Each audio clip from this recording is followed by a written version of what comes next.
Նայեք, երկար նայեք այս կադրը,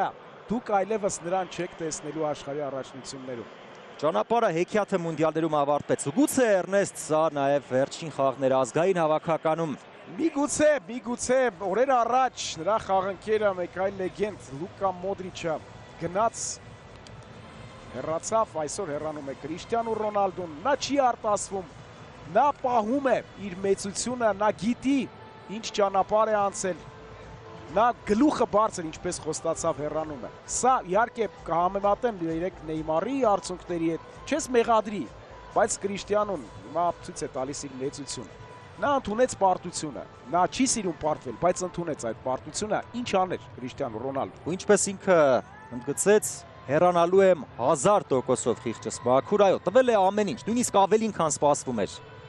Շաքաղվել կարելի է։ Այսօր մենք հիշեցինք առաջին մունդիալը նրա Եվրո 2004, այս երկու տասնամյակները անցնում են նաև մեր աչքերի առջևով։